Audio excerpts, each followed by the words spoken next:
议员嘉龙介自由发言相当愤慨，伊强调伊替往来农民、替沙白区渔民、替石斑产业拍开通路，毋过竟然却被欺负恶意抹黑，佮延续外团的文旦之乱，就是因为伊的缘故，互大哥落架。加上连骨塔事件相关当事人被人关切等等，两摆供出黄伟哲团队是狗仔囝。其中黄伟哲会长嘛要求唔通讲歹话，双方会要被接触。啥物叫做文旦之乱？狗囝啊！你即款的哈，讲我甲台湾满岛的文旦创落来一支30块，够清楚啊！下表所有看的无？大个啊，恁收12块，我买偌济？半口佮加20%就32块啦，大个啦，有看无啦？哦，这下表话呢？你还没促销，是硬掉啦！我弄促销啊！因为起来了，还有赔啊！我招你讲，伊讲啥物就爱救大，唔免救大。我讲白菜，我若直接讲的无事实，我退出，我前9天就对了，言出必行啊！你毋是你白菜一条讲过一条啊！一块我砍一个白菜就已经够严重啊！你一块我砍7、8只白菜，啥毋通讲？你看无？啊！你讲你通去食1摆饭尔，食1摆饭尔，我讲我的弟弟，你的弟弟啊！你要道歉无？你弟弟记唔着？你等议会讲白菜，无要紧，记唔着，我体谅你。要道歉无？准啊，我记忆甲事实有差别，安尼我讲唔对。呀，我讲唔对，要道歉无？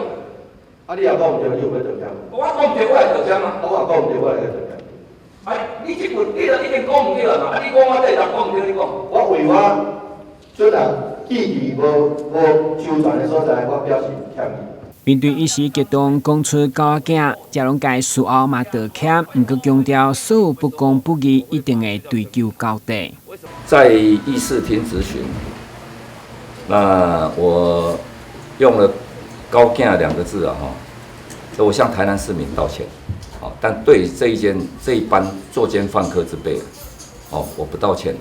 但是我用了这个用词，我对市民朋友对这个全国的这个观众朋友看到，我致歉。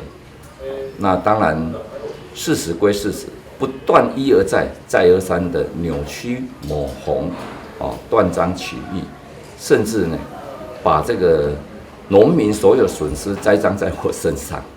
那我是相当的气愤。我今天之所以能够走入台南的农村跟渔村，得到广大的回响，那执政者你不检讨你今天的政策失当，才会造成这些民怨。然后你们现在转移焦点，把所有农民的损失挂在是我谢龙介个人引起的，所以我今天极大的气愤。那我对我的用词向大家致歉，但是对这一群人，我一定会追究到底。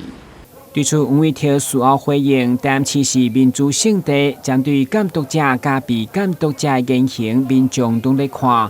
在议会讲歹话相当不应该。当然，议员有言论免责权，但是有一定的限度，感受保障的人身攻击加侮辱的部分，大家要注意。台南新闻，阮是林英光采访报道。